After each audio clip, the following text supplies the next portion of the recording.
مهربان او بخښونکي رب په پاک او سپېڅلې نامه درنو لیدونکو سلامونه نیکې هیلې او پیرزوینې په دې هیله یم چې تاسو ټول به رک روغ واوسیږئ د ژوند ټولې چارې به په خوشحالۍ سره پر مخ ځي او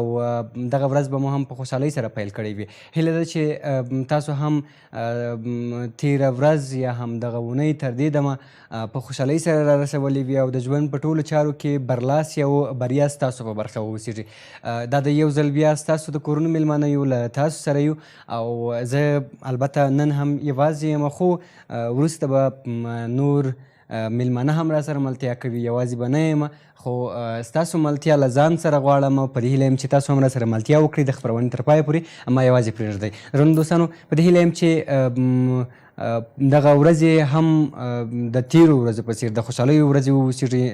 داسې هم اورېدل کېږي چې په ښار کې د درندې چاودنې غږ اورېدل سوی دی او هیله ده چې تلفات ونه لري، هیله ده چې ځاني او مالي تلفات ونه لري. که څه هم دغه د هېواد دښمنان تل هڅه کوي چې زموږ سهارونه په غم او البته ویر سره پیل کړي، خو هیله ده چې په هېواد کې د سولې امن یعنی کفترې خپلې وزرې وغوړوي او همداراز په هېواد کې نور هیڅ وخت د جنګ جګړو او د ستونزو شاهدان ونه اوسېږو. نو دوستانو تاسو دعا وکړئ چې دغه پیښه البته کوم مالی او ځاني زیان زیات ونه لري او زموږ هېوادوال په امن کې واوسیږي. تل هڅه وکړئ، کوشش وکړئ که ستاسو په وسه باندې کېږي او همداراز که په خپلو دعاګانو کې خپلو خلکو ته خپل هېواد ته دعا وکړئ تر څو دغه شر څخه چې ډېریو هېوادونو ګاونډیو هېوادونو یا هم نورو دښمنانو دغه هېواد په ستونزو کې اچولی دی دغه ستونزو نه خلاص شي. تېره ورځ هم د یکشنبې په ورځ باندې د مشرانو جرګې البته ناسته هم په همدې اړه باندې وله چې په ولایتونو کې ځینې ناامنیو او جنایي پیښو خلک اندېښمن کړي دي او همداراز د دې جرګې مشران او غړي یې هم اندېښمن کړي دي. تېره ورځ یې پر همدې موضوع باندې ناسته درلودله او دغه موضوع باندې خبرې وکړل چې څه ډول کولی شي دې ته د حل لاره ومومي او پر حکومت باندې ټینګار وکړ چې دوی باید د امنیت په ټینګښت کې یا هم د ټینګښت په برخه کې جدي ګامونه واخلي، ځکه دغه ورځې او شپې د انتخاباتو لپاره مهمې دي او ټول هڅه کوي چې نوملیکنه وکړي. خو د هېواد دښمنان هم هڅه کوي چې په دې برخه کې ستونزې راولاړې کړي، مشکلات راولاړ کړي تر څو خلک په سم ډول سره ونه شي کولی چې نوملیکنه وکړي او یا هم خپل د خوښې نوماند وټاکي. نو که چېرته همدغه مخالفین هم غواړي چې په نظام کې بدلون راشي یا هم په نظام کې چې کومې ستونزې دي دغه ستونزې حل شي، نو دوی دې هم هڅه وکړي چې د انتخاباتو مخه دې نه نیسي تر څو خلک په دقیق ډول باندې هغه دین دوسته، هغه وطن پرسته، هغه کسان وټاکي چې هغوی په واقعیت سره خپل اسلام ته، خپل دین ته، خپل هېواد ته کار کوي. نو دوی دې هم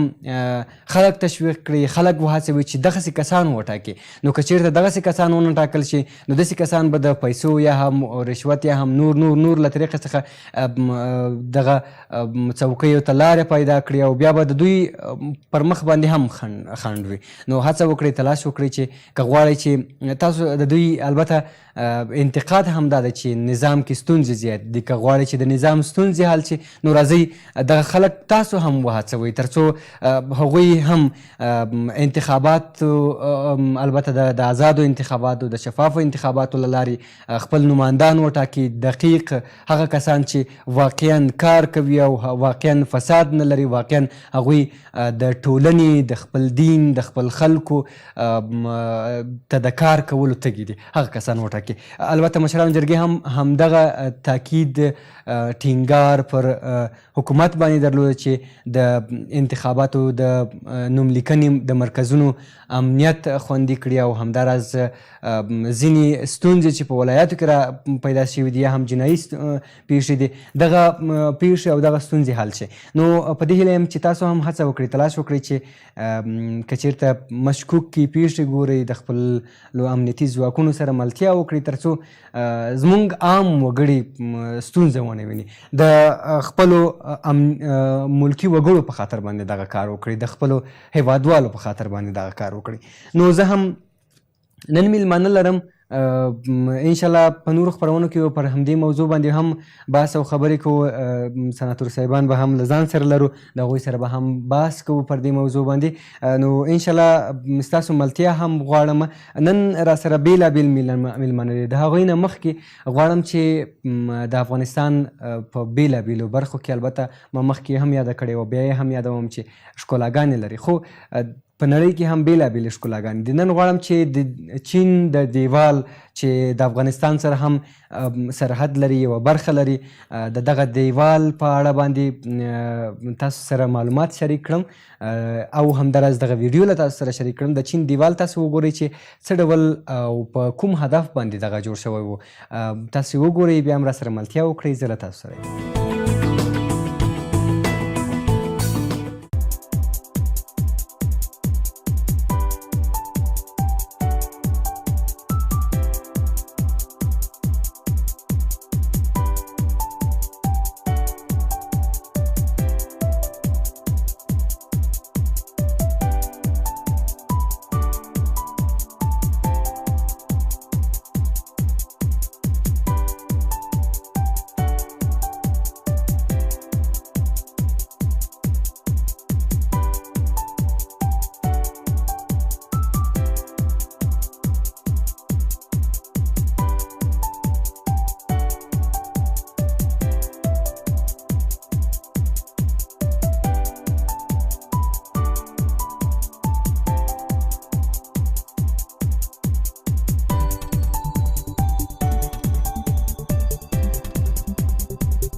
بیا هم له تاسو سره یو. تاسو د چین د دیوال په اړه باندې واورېدل. دغه دیوال تقریبا چې 15,000 البته 15,000 کیلومتره 15,000 کیلومتره اوږدوالی لري او همداراز یعنی یو وخت 15,000 کیلومتره و. بیا وروسته دغه سلسله لویه سوه د دې په خاطر باندې چې د ځینو د دغه سیمې امنیت خوندي سي. دغه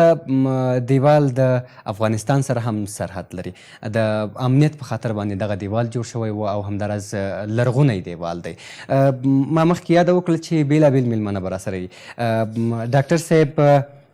فهیم الدین کمیسار را سره میلمه دی. غواړو چې د دوی سره پر یوې موضوع باندې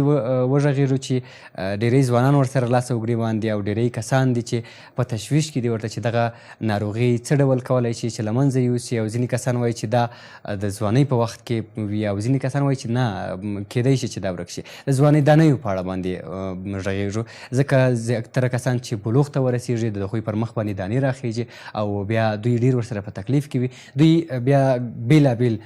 کریم و ملمونه او داسې نور شیان اخلي، دوایان استفاده کوي، خو کله کله داسې وي چې هغه دانې ورکې شي خو هغه داغونه یې په مخ کې پاتې شي. د دې موضوع په اړه باندې چې دا دانې آیا واقعا هم چې د ځوانۍ په وخت کې راخیږي که نه په نورو وختونو کې هم راخیږي، او یا هم د کومې ستونزې وي چې دا دانې پر انسان باندې راخیږي، او علتونه یې څه دي او د جلوګیرۍ لارې یې څه دي. پر دې موضوع باندې به غږېږو، خو مخکې د هغه نه یوه ویډیو د همدې ژوندانیو په اړه باندې ده، تاسو یې وګورئ او هغه معلومات چې دي هغه واورئ. بیا به نور معلومات د لا زیاتو معلوماتو لپاره له ډاکټر صاحب سره هم خبرې کوو. ډاکټر صاحب را سره په استودیو کې موجود دی. جوانی دانه. جوانی دانه مریضی است که اکثرا جوانان را مصاب ساخته است. با به وجود آمدن دانه های کوچک با سر سفید، دانه های سر سیاه و بخارهای سرخ و بالاخره دانه های پرچرک که اکثرا در روی و گاهی هم در سینه و نواحی پشت دیده می شود. این مرض بیشتر در سنین 14 الی 25 سالگی دیده شده است و این مرض بیشتر نزد افراد دیده می شود که دارای جلد چرب می باشند.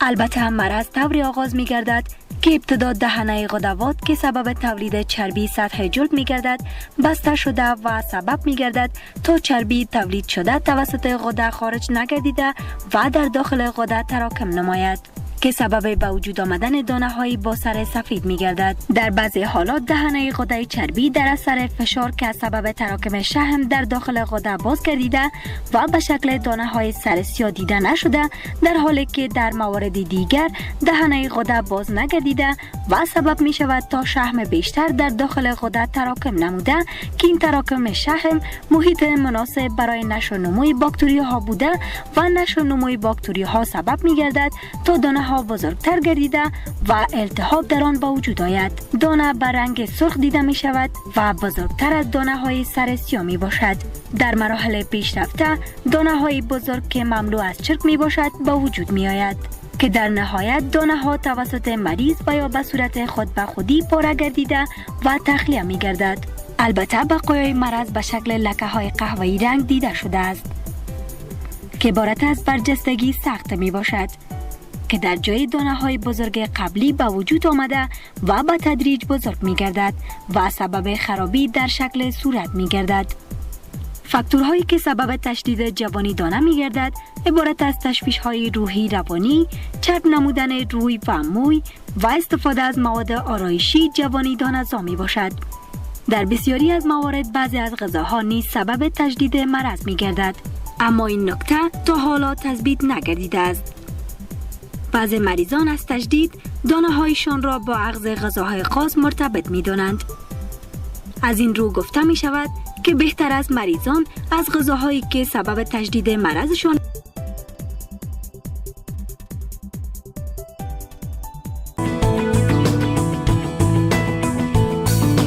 بیا هم ستړي اوسئ. د هغو دوستانو د سهار په خیر وي چې همداسې به زموږ سره یو ځای شوله. تاسو د ځواندانیو په اړه باندې معلومات واورېدل، خو د لا زیاتو معلوماتو د لا زیاتو موضوعاتو لپاره به د ډاکټر صاحب فهیم الدین کمیسار چې تل را سره ملتیا کوي تېره خپرونه کې هم را سره و، نن غواړو چې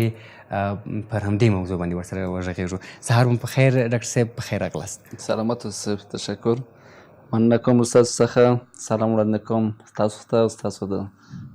تخنیک همکاران ته، همچنان ستاسو د تلویزیون درنو لیدونکو. بس د تخنیک همکاران زموږ ځینې تل د یاده وتلي، بس دا ته یې کله کله یادوي. ډاکټر صاحب ډېرې ځوانان ورسره مخ دي د دغه ستونزې سره، تاسو هم واورېدله د ځوانېدانیو په اړه باندې. څه فکر کوئ؟ آیا ځینې کسان په همدې اند باندې چې څوک بلوغ ته رسېږي نو دا حتمي ضروري دی چې باید پر مخ باندې دانې راوخیږي؟ آیا همداسې ده که نه جلوګیري هم شته دی؟ ځینو کسان پر مخ باندې راخیږي، ځینو کسان پر مخ باندې نه راخیږي. ښه، مننه کوم صاحب، دا مو چې زه راوغوښتلم او خپله خپرونه کې نو ځوانکې دانې چې دی دا یو د معمولو او ډېرو شایعو امراضو څخه البته د کازمیټیکو یا د ښکلا د امراضو څخه نه تنها په افغانستان کې په ټوله نړۍ کې دی په دې معنی چې تقریبا د ټولې دنیا د 80 څخه تر 80% نفوس د ژوند په یوې مرحلې کې حتما د ځوانکو دانو سره یا د همدغه ځواني دانو سره مخامخ کیږي دا په مختلفو مراحلو کې یا مرحلو کې منځته راتللی شي خو ولې ډېر چې شایع دي او ډېر چې معمول دی چې په کوم عمر کې منځته راځي او چې دغه نوم ورته ورکړل شوی دی چې ځوانکې دانې هغه معمولا د بلوغ د مرحلې شاوخوا مرحله اوسیږي یعنی په ښځینهو کې معمولا د 12 نه تر 14 کلنۍ پورې او په نارینهو کې د 14 نه تر 14 کلنۍ عمر کې دا د شروع مراحل دي چې 18 کلنۍ دا دغه مرضۍ اوج ښیي پیک د واقعیت په 18 کلنۍ کې اوسیږي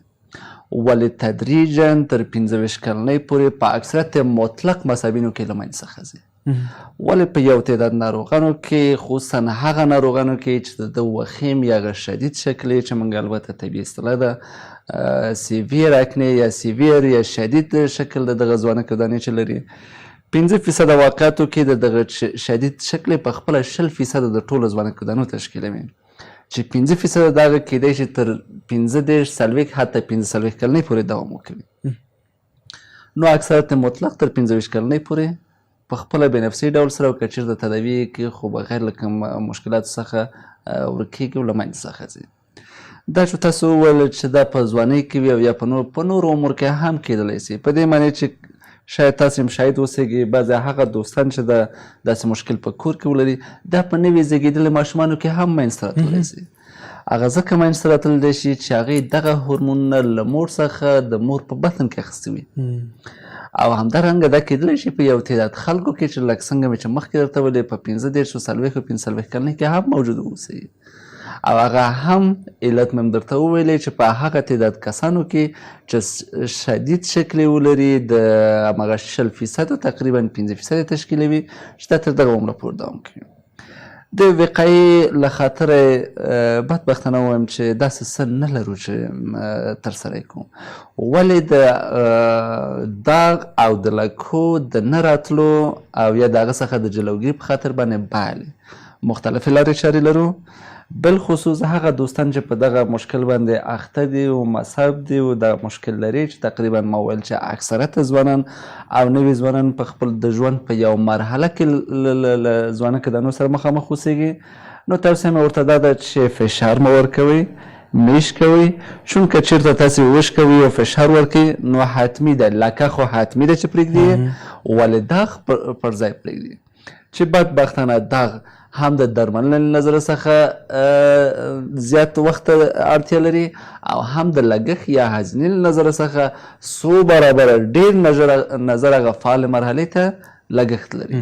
نو هیله مې دا د هغه دوستان چې ځوانکې دانې خو دا یو ما وویل چې په اکثره ځوانانو کې او نوي ځوانانو کې اوسېږي که چېرته دغه مشکل لري تاسې په هغه فعاله مرحله کې بخښنه غواړم اول باید عرض کړم چې دغه فعاله او دغه غیر فعاله بله دا کومې مرحلې دي موږ معمولا د ځوانکې دانې په دوو مرحلو کې د مشکلاتو د منځته راتلو سبب ګرځي په مصابینو کې چې یوې معمولا همدغه فعاله مرحله چې مخکې مو هم یادوري وکړه دا مرحله ده چې په دې مرحله کې معمولا درد په مختلفو درجو التهاب په مختلفو درجو باندې په مصاب شخص کې موجود اوسېږي چون دا یو مزمنه ناروغي ده التهابي ناروغي ده نو په همدغه مصاب شخص کې د یو تعداد نارضایتیانو سبب ګرځي ګوشهګیري اختیاروي د ټولنې څخه ځان ګوشه یا کناره کوي آهسته آهسته دته انزایټي و افسردګي یا خفګان ورسره پیدا کېږي او دا د سبب ګرځي چې په د وظیفې په لاسته راوړلو کې و په ورځني کار و ژوند کې اوسه مشکلات سره مخامخ چون ځوانان او نوي ځوانان خپل ښکلا ته ډېر زیات متوجه دي دا فکر کوي چې دا یو ډېر غټ مشکل ده په داسې حال کې چې دا د کازمیټیک یا زیبایي له نظر څخه یو د ښکلا مشکل ده نور داسې کوم خاص مشکل نشته او نه کوم مرضي ده چې دی سیستماتیک کوم مشکل ورته راځي یو شی بل هم دی ډاکټر صاحب زیاتره کسان غواړي چې دغه نه یعنې مخنیوی وکړي تر څو پر مخ باندې دانې راونه خېږي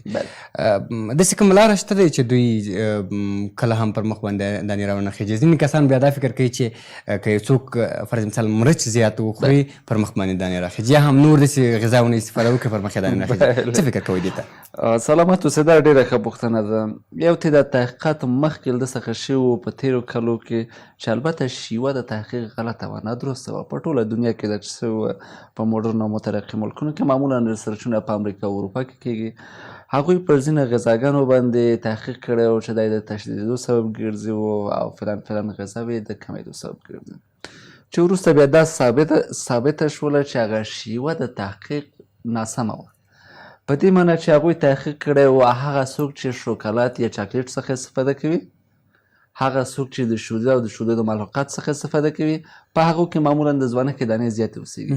ول دا تحقیق څه رقم شوی و؟ دا داسې شوی و چې مصاب شخص څخه یې پوښتنه کوله چې تل دغه شیان څخه استفاده کوي که نه؟ هغه ویلې هو زه استفاده کوم او زیات هم استفاده کوم. نو دوی دا په نظر کې نیولی و چې څوک چې دا استفاده کوي هغه معمولا د ځوانکې دانو واقعیت ورسره زیات وي. په داسې حال کې هغه فیصدي د خلکو چې ځوانکې دانې نه درلودلې یا هیڅ ورسره موجود نه وي، په هغوی کې هم یو تعداد داسې خلکو چې ډېر زیات شوکولات یا چاکلیټونو څخه استفاده کوله، همدارنګه